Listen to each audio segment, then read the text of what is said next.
예순이 넘어서 이제야 알게 되는 것들이 있습니다.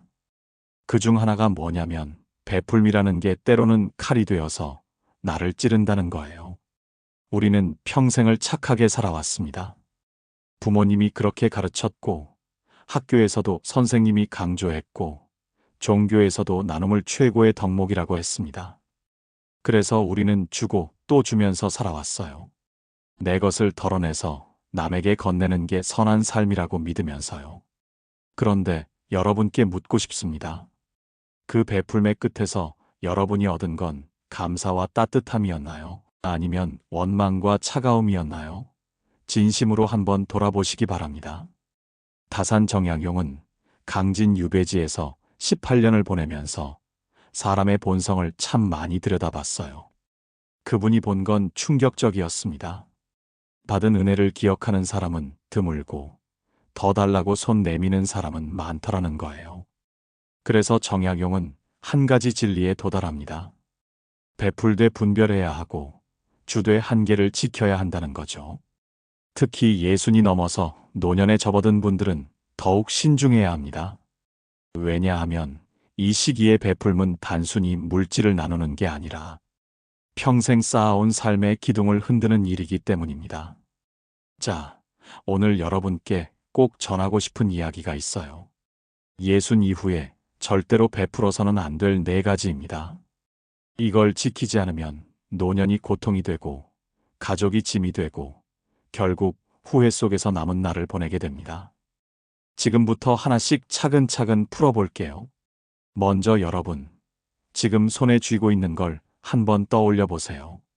통장에 찍힌 숫자, 부동산 등기부에 올라간 이름, 서랍 깊숙이 넣어둔 적금 통장. 이게 하루아침에 생긴 거 아니잖아요. 20대부터 일하기 시작해서 30년, 40년을 악착같이 모은 거예요. 아이들 학원비 내고, 대학 등록금 내고, 결혼자금 대주고도 남은 걸 조금씩 쌓아 올렸죠. 허리 아파도 참고 일하면서 먹고 싶은 것도 여행도 다 포기하고 한 푼, 두 푼 모은 게 지금의 재산입니다. 왜요? 나중을 위해서죠.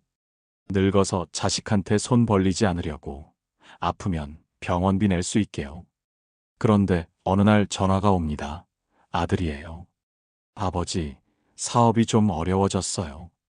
이번만 도와주시면 정말 잘 될 것 같아요. 목소리가 절박해요. 피부치잖아요. 내 자식인데 거절할 수 있겠어요? 그래, 알았다. 얼마나 필요한데? 처음엔 500만 원이었어요. 한 달 뒤에는 1000만 원이 더 필요하대요. 석 달 뒤엔 2000만 원을 빌려달래요. 그때마다 여러분은 줬죠. 갚으라는 말도 못했어요. 자식인데 빚쟁이처럼 굴 수는 없잖아요. 1년이 지났는데 사업은 여전히 어렵대요. 돈 이야기는 꺼내지도 못하겠죠. 더 이상한 건 오히려 자식이 피한다는 겁니다. 전화도 뜸해지고 명절에 얼굴 보러 오는 것도 부담스러워하는 것 같아요. 그때 깨닫게 됩니다. 아, 내가 준 돈은 안 돌아오는구나. 있잖아요. 빚진 사람이 빌려준 사람을 원망합니다. 이게 인간의 이상한 심리예요. 공자가 말한 대로 작은 은혜는 감사를 낳지만 큰 은혜는 원망을 낳습니다. 왜 그럴까요? 갚을 수 없을 만큼 큰 빚은 마음의 짐이 되거든요. 그 짐을 견디지 못한 사람은 빌려준 사람을 미워하게 돼요. 속으로 이렇게 생각하는 거죠. 왜 그렇게 많이 빌려줘서 나를 이렇게 만들었어? 실제로 있었던 일입니다. 한 노인이 딸네 부부에게 전세자금으로 2억 원을 빌려줬어요. 평생 모은 돈 중 절반이었습니다. 딸은 감격해서 울면서 말했죠. 아버지, 정말 감사해요. 꼭 갚을게요. 3년이 지났지만 돈 이야기는 없었대요. 딸 네 가족은 여행도 자주 가고 새 차도 샀어요. 명절 선물도 예전만 못했고요. 노인은 묻지 못했습니다. 딸이 불편해할까 봐요. 5년째 되던 해 노인이 병원에 입원했어요. 수술비가 3천만 원 든다고 했습니다. 딸한테 조심스럽게 말했죠. 그때 빌려준 돈 중에서 조금만 돌려받을 수 있을까? 딸의 대답이 이랬대요. 아버지, 그 돈 이미 다 썼어요. 지금 우리도 여유 없고요. 아버지가 주신 거잖아요. 갚으라고 하실 줄 몰랐어요. 노인은 말문이 막혔습니다. 갚을 필요 없다고 말한 적 없는데 딸은 그렇게 생각했던 거예요. 부모가 자식한테 주는 돈은 당연한 거고 돌려줄 필요 없는 거라고요. 노자가 가르친 바와 같이 물은 아래로 흐르고 사람은 이익이 있는 곳으로 모입니다. 여러분한테 돈이 있을 때 사람들이 모이고 베풀 수 있을 때 그들이 친절합니다. 그런데 더 이상 줄 게 없어지면요, 그들은 떠납니다. 이게 냉정하지만 진실인 현실이에요. 그러니까 명심하십시오. 예순 넘어서는 재산을 함부로 내주면 안 됩니다. 자식이든 친척이든 친구든 마찬가지예요. 여러분의 노후 자금은 생존선입니다. 그걸 건드리는 순간 노년이 불안으로 가득 차게 됩니다. 도와주되 잃어도 괜찮은 만큼만 주세요. 돌려받지 못해도 잠 잘 수 있는 금액만 건네고요. 그리고 기대하지 마세요. 갚을 거라고, 고마워할 거라고. 기대는 실망을 낳고 실망은 원망으로 변하니까요. 정약용이 강조한 것도 이겁니다. 재물은 지혜롭게 관리하고 무분별하게 베풀지 말며 특히 노년에는 자신을 먼저 지켜라. 여러분의 재산이 여러분을 지키지 못하면 결국 누군가의 짐이 됩니다. 그게 자식이든 사회든 말이에요. 두 번째로 말씀드릴게요. 시간은 돈으로 살 수 없습니다. 예순 넘으면 이게 뼈저리게 느껴지죠. 아침에 일어나는 것도 예전 같지 않고 허리는 뻐근하고 무릎은 시큰거리고 조금만 움직여도 금방 피곤해집니다. 당연한 거예요. 몸이 늙었고 체력이 줄었잖아요. 이게 자연의 섭리입니다. 그런데 많은 노인분들이 이 사실을 받아들이기 힘들어합니다. 아니, 받아들이고 싶어도 주변에서 허락을 안 해요. 어머니, 애 좀 봐주실 수 있으세요? 저희는 둘 다 일해야 해서요. 며느리 목소리에 간절함이 묻어나죠. 거절할 수 있겠어요? 손주잖아요. 귀여운 내 손주요. 그래, 데려와라. 처음엔 일주일에 이틀이었는데 어느새 매일이 됐어요. 아침 8시에 데려다 놓고 저녁 7시에 데려갑니다. 11시간이에요. 하루에 11시간을 손주랑 보내는 거예요. 밥 먹이고, 기저귀 갈고, 재우고, 놀아주고, 울면 달래고, 점심때 되면 허리가 끊어질 것 같고, 저녁 되면 말할 힘도 없습니다. 밤엔 잠도 제대로 못 자요.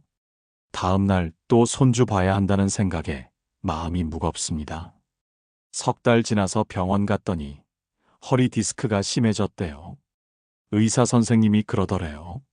무리하셨어요. 쉬셔야 합니다. 며느리한테 말했죠. 아가야, 미안한데 당분간은 애를 못 볼 것 같아. 그랬더니 며느리 표정이 굳습니다. 어머니, 그럼 저희는 어떡해요? 애 맡길 데가 없는데 서운함이 묻어나요. 그때 깨닫게 됩니다. 아, 내가 그동안 해준 게 고마움이 아니라 당연함으로 받아들여졌구나. 내가 아파서 못하겠다고 하니까 불편해하는 거예요. 감사는 없고 원망만 있습니다. 아리스토텔레스가 강조한 중용처럼 지나치지도 모자라지도 않은 균형이 노년에는 특히 중요합니다. 손주를 사랑하는 것과 손주를 매일 돌보는 건 다른 거예요. 가끔 만나서 안아주고 맛있는 거 사주고 함께 웃는 것으로 충분합니다. 육아의 책임까지 떠안을 필요는 없어요. 여러분은 이미 자녀를 키웠잖아요. 밤새 우는 아이 달래고 학교 준비물 챙기고 학원 데려다주고 밥 해주고 빨래하고 20년 넘게 했어요. 이제는 자녀가 그 역할을 할 차례입니다. 여러분이 대신해주면 자녀는 성장할 기회를 잃습니다. 부모로서의 책임감도 육아의 어려움도 그 속에서 얻는 보람도 다 놓치게 되는 거죠. 플라톤이 말한 대로 자기 자신을 돌보는 게 최고의 미덕입니다. 노년에 자신을 안 돌보면 결국 누군가의 짐이 됩니다. 허리 망가지면 수술해야 하고 돈도 들고 회복하는 동안 누군가 여러분을 돌봐야 해요. 그게 자녀가 되는 겁니다. 여러분이 손주 돌보느라 망가진 몸을 이제는 자녀가 돌봐야 하는 아이러니죠. 이런 일이 흔히 일어납니다. 딸이 직장을 다니느라 쌍둥이 손주를 할머니에게 맡깁니다. 처음엔 일주일에 이틀만 부탁한다고 하지만 어느새 매일 11시간씩 두 아이를 돌보게 됩니다. 1년이 지나면 무릎이 나빠져서 병원에서 인공관절 수술을 권유받게 돼요. 딸한테 말하면 이런 대답이 돌아옵니다. 엄마, 그럼 제가 직장을 그만둬야 해요? 조금만 더 봐주시면 안 돼요? 할머니의 고통보다 자신의 불편함이 먼저인 거죠. 소크라테스가 가르친 대로 불필요한 짐을 지지 마라. 60 넘어서 지고 다닐 짐은 충분히 많습니다. 자신의 건강, 자신의 노후, 자신의 일상. 여기에 다른 사람 짐까지 떠안으면 무너집니다. 시간은 한정돼 있습니다. 60 이후 남은 시간이 얼마나 될까요? 10년? 20년? 그 시간을 누구를 위해 쓸 건가요? 손주 돌보느라 허리 아파하면서 보낼 건가요? 아니면 산책하고, 친구 만나고, 책 읽고, 여행하면서 보낼 건가요? 정약용이 남긴 말처럼 뒷날 내가 근심할 때 남이 보답 안 해도 원망하지 마라. 이 말씀의 의미를 깊이 새겨야 됩니다.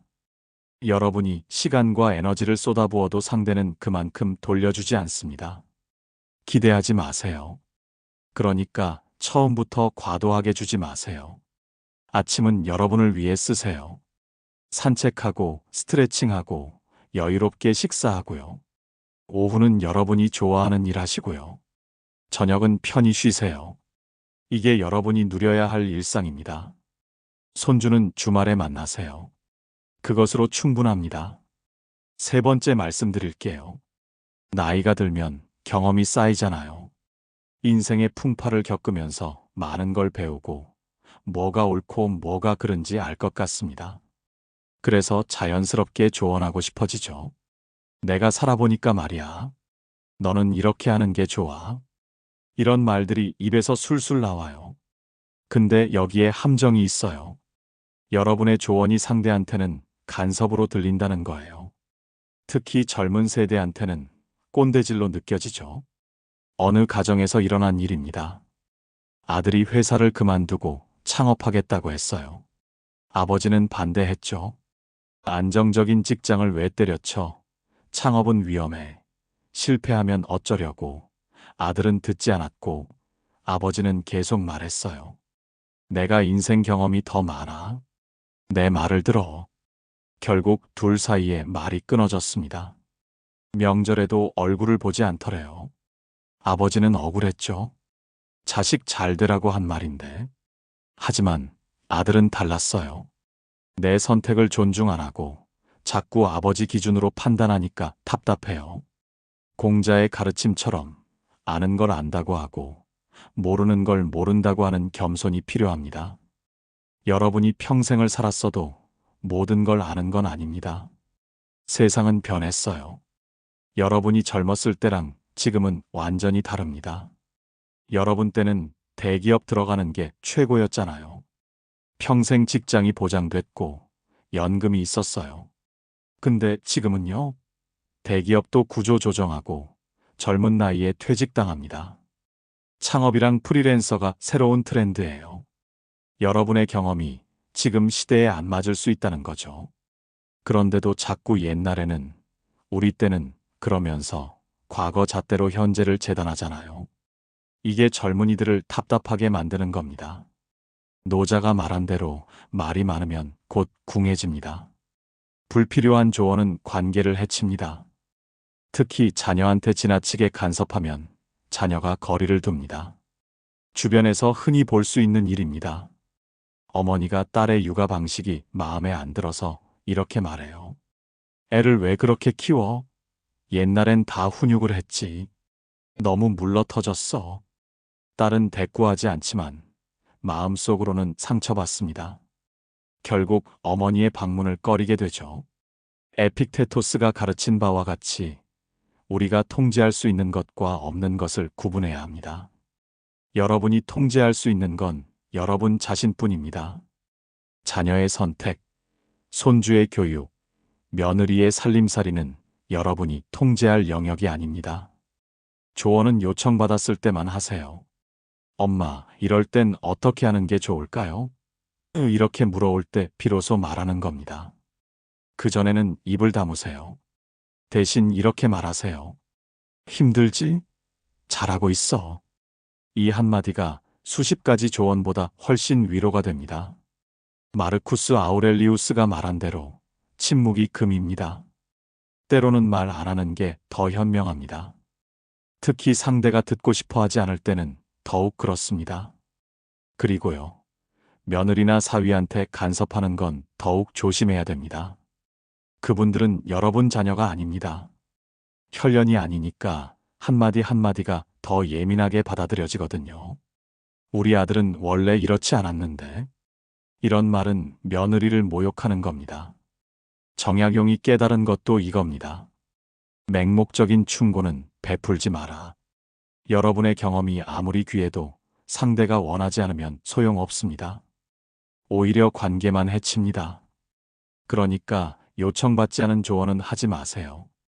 간섭도 최소화하고요. 자녀는 어른입니다. 스스로 판단하고 결정할 능력이 있어요. 실수도 그들 몫이고 실수를 통해서 배웁니다.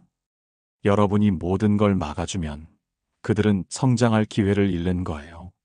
마지막으로, 그리고 가장 중요한 겁니다. 여러분의 건강과 평안을 절대로 베풀지 마세요. 이것만은 어떤 경우에도 희생하면 안 됩니다. 히포크라테스가 말한 대로 건강은 최고의 선물입니다. 건강 없으면 아무것도 못 누립니다. 맛있는 음식도, 아름다운 풍경도, 사랑하는 사람들과의 시간도 다 의미가 없어집니다. 근데 많은 노인분들이 자기 건강을 희생합니다. 괜찮아, 참을만해, 병원비 아까워, 자식들한테 부담 주기 싫어. 이런 이유로 아픈 몸을 방치하는 거예요. 작은 통증을 무시하고 정기검진을 미루고 약 먹는 것도 아낍니다. 결과가 뭡니까? 병이 커집니다. 작은 병이었으면 약으로 치료할 수 있었는데 방치하다 보니까 수술해야 돼요. 비용은 몇 배로 늘어나고 고통도 커지고 회복 기간도 길어집니다. 한 할아버지가 가슴이 답답하고 숨이 차는 증상을 느꼈습니다. 하지만 병원에 가지 않았어요. 나이 들면 다 그런 거지 뭐. 6개월 후에 쓰러졌습니다. 응급실에 실려갔죠. 심근경색이었어요. 크게 수술하고 회복하는데 1년 걸렸대요. 의사 선생님이 그랬답니다. 조금만 일찍 오셨으면 간단한 치료로 끝났을 텐데요. 세네카가 가르친 대로 시간은 가장 귀한 자산입니다. 노년의 시간은 더욱 귀합니다. 남은 시간이 많지 않으니까요. 그 시간을 병원 침대에서 고통받으면서 보낼 건가요? 아니면 건강하게 누리면서 보낼 건가요? 여러분은 평생 다른 사람을 위해 살았잖아요. 부모로서, 자식으로서, 배우자로서, 직장인으로서. 이제는 여러분을 위해 살 권리가 있습니다. 정기 검진 받으세요. 아프면 바로 병원 가세요. 약은 제때 드시고요. 운동하세요. 잘 드시고요. 잘 주무세요. 이게 여러분이 자신한테 줄 수 있는 최고의 선물입니다. 정신적 평안도 마찬가지입니다. 스트레스 받는 상황에서 벗어나세요. 가족 간의 갈등에 끼어들지 말고요. 경제적 걱정거리를 떠안지 마세요. 여러분은 모든 문제를 해결해야 하는 구세주가 아닙니다. 석가모니가 가르친 대로 자신의 등불을 밝혀야 합니다. 다른 사람 길을 밝혀주려다가 자기 등불이 꺼지면 안 됩니다. 먼저 자신을 돌보고 자신의 빛을 유지하세요.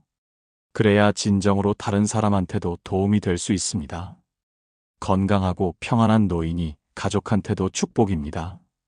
웃는 얼굴로 손주를 맞이하고 여유롭게 자녀랑 대화하고 편안한 마음으로 하루를 보내는 할머니, 할아버지. 이게 가족이 진정으로 바라는 모습입니다. 반대로 아프고 불안한 노인은 모두한테 부담이 됩니다.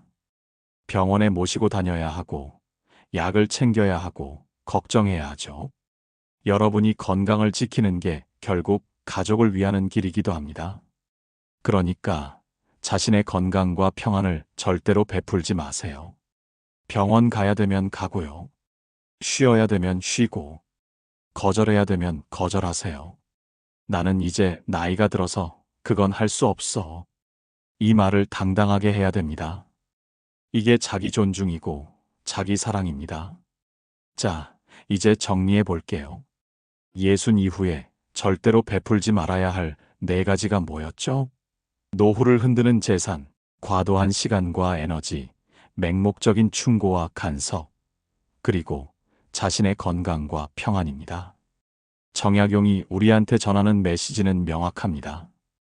베풀되 분별하고, 주되 한계를 지키고, 특히 노년에는 더욱 신중하라는 거예요. 여러분의 노후는 여러분 겁니다.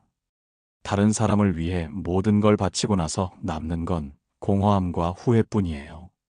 그러니까 지금부터라도 자신을 먼저 생각하세요. 이기적이라고요? 아닙니다. 이건 생존의 지혜예요. 공자가 예순을 이순이라고 했잖아요. 귀로 듣는 모든 게 순하게 들린다는 뜻입니다. 세상을 너그럽게 받아들이는 나이죠. 근데 너그러움이 무조건적인 희생을 의미하는 건 아닙니다. 오히려 지혜로운 분별을 통해서 뭘 주고 뭘 지킬지 아는 시기예요. 석가모니가 가르친 중도처럼 지나친 금욕도 지나친 방종도 아닌 균형이 노년의 베풀매도 적용됩니다. 전혀 베풀지 말라는 게 아니에요. 적절하게, 지혜롭게 베풀라는 거죠. 여러분이 감당할 수 있는 범위 내에서 진정으로 필요한 곳에 기대 없이요. 베풀매도 적절한 선이 있습니다. 그 선을 넘으면 오히려 해가 됩니다. 받는 사람한테도 주는 사람한테도요. 그러니까 항상 자문해 보세요. 이 베풀미 진정으로 필요한가? 나는 이걸 감당할 수 있나? 이게 상대한테 진정으로 도움이 되나? 이 질문에 솔직하게 답할 수 있을 때 비로소 현명한 베풀미 가능합니다. 인생의 후반부는 가장 자유로워야 할 시기입니다. 의무에서 벗어나고 타인의 시선에서 자유로워지고 진정으로 자신을 위해 살 수 있는 때죠. 근데 많은 노인분들이 여전히 얽매여 있습니다. 자녀한테, 가족한테, 사회적 기대예요. 이 굴레를 벗어나세요. 여러분은 이미 충분히 했습니다. 이제는 내려놓을 때예요. 마르쿠스 아우렐리우스가 말한 대로 오늘이 마지막 날인 것처럼 살아야 합니다. 내일이 보장 안 된다면 오늘 여러분은 뭘 하시겠어요? 다른 사람을 위해 고통받으시겠어요? 아니면 자신을 위해 기쁨을 누리시겠어요? 작은 기쁨을 누리는 법을 배워야 합니다. 화려한 성공이 아니라 일상의 작은 순간에서 행복을 찾는 겁니다. 아침에 따뜻한 햇살, 맛있는 식사, 좋은 친구와의 대화, 좋아하는 책. 이런 소소한 것들이 노년의 행복이에요. 근데 여러분이 다른 사람을 위해 자신을 희생하면 이런 기쁨을 누릴 시간이 없습니다. 늙음은 축복이 될 수도 저주가 될 수도 있습니다. 어떻게 되느냐는 여러분의 선택에 달려 있습니다.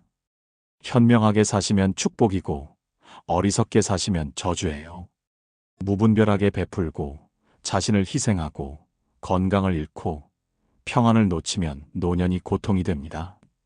반대로 자신을 지키고 경계를 설정하고 건강을 챙기고 평안을 유지하면 노년이 축복이 됩니다. 정약용의 가르침은 단순하지만 깊습니다. 분별하고 지혜롭게 살고 자신을 먼저 사랑하라. 이 3가지만 기억해도 충분합니다. 그리고 이걸 실천하려면 용기가 필요합니다. 거절하고 자신을 우선시하며 타인의 기대에서 자유로워질 수 있는 용기요. 이 용기가 여러분의 노년을 지킵니다. 60 넘으면 더 이상 증명할 게 없습니다.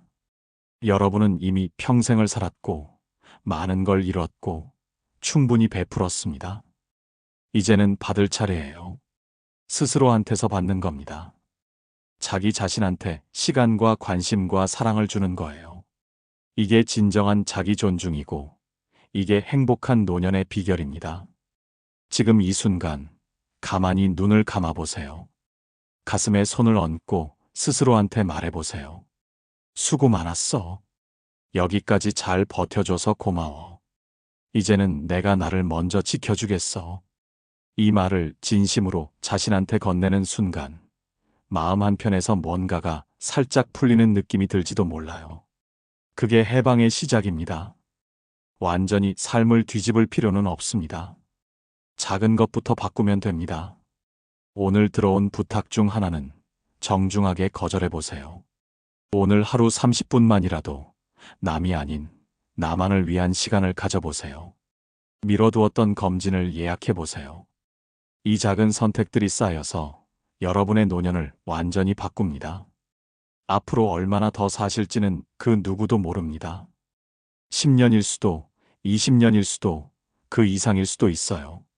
근데 얼마나 오래 사느냐보다 더 중요한 건 어떤 상태로 사느냐예요. 남을 만족시키느라 지쳐서 사는 20년보다 나를 지키면서 평온하게 사는 10년이 더 귀할 수 있습니다. 이제는 이렇게 결심해 보세요. 나는 남은 날들만큼은 나를 존중하면서 나를 아끼면서 살겠다. 베풀되 나를 무너뜨리지는 않겠다. 그 결심이 여러분의 남은 인생을 지켜줄 겁니다. 거울을 보세요. 그 속에 비친 사람이 바로 여러분이 가장 사랑해야 할 사람입니다. 평생을 살아온 그 사람, 수많은 고난을 이겨낸 그 사람, 지금까지 버텨온 그 사람. 그분한테 말해주세요. 고생 많았어. 이제 좀 쉬자. 이제는 내가 행복할 차례야. 이 말이 여러분의 마음에 닿는 순간 눈물이 핑 돌지도 모릅니다. 그 눈물은 슬픔이 아니라 해방의 눈물입니다. 여러분은 자유롭습니다. 누구의 허락도 필요 없어요. 자녀의 허락도, 배우자의 허락도, 사회의 허락도요. 오직 여러분 자신의 결정만이 중요합니다. 오늘부터 자유롭게 사세요. 네 가지를 베풀지 않으면서 당당하게 자신을 지키면서 평화롭게 매일을 보내세요. 그게 여러분이 마땅히 누려야 할 행복입니다. 정약용은 유배지에서 외로웠을 겁니다. 근데 그 외로움 속에서 진정한 자유를 발견했어요. 누구한테도 의지하지 않고 스스로 설 수 있는 힘, 그게 진정한 자유예요. 여러분도 그 자유를 누릴 수 있습니다. 네 가지를 베풀지 않음으로써 여러분은 자유로워집니다. 재물의 속박에서, 시간의 굴레에서, 타인의 기대에서, 자기 희생의 습관에서요. 다 벗어나세요. 그리고 자유로운 노년을 사세요. 예순 이후의 삶이 얼마나 남았는지는 아무도 모릅니다. 10년일 수도, 20년일 수도, 혹은 30년일 수도 있어요. 그 시간이 길든 짧든 중요한 건 질입니다. 고통스러운 30년보다는 평화로운 10년이 낫습니다. 그러니까 질을 선택하세요. 그리고 그 질은 여러분이 자신을 얼마나 사랑하느냐에 달려 있습니다. 여러분이라는 존재, 그 안에 담긴 건강과 시간과 평화는 이 세상 그 무엇과도 바꿀 수 없는 보물입니다. 이걸 잊지 마세요. 그리고 누구도 이걸 빼앗게 하지 마세요. 이것이 정약용이 우리한테 전하는 마지막 메시지입니다. 감당 못할 돈, 과도한 시간과 에너지, 맹목적인 충고와 간섭, 그리고 자신의 건강과 평안. 이것만 지켜도 여러분의 노년은 화를 피하고 평화로울 겁니다. 오늘의 이야기가 여러분의 마음에 작은 울림을 남겼다면 구독과 좋아요로 함께 해주시고 주변의 소중한 분들한테도 이 지혜를 나눠주시길 바랍니다. 다음 시간에도 삶을 지키는 깊은 통찰을 함께 나누겠습니다.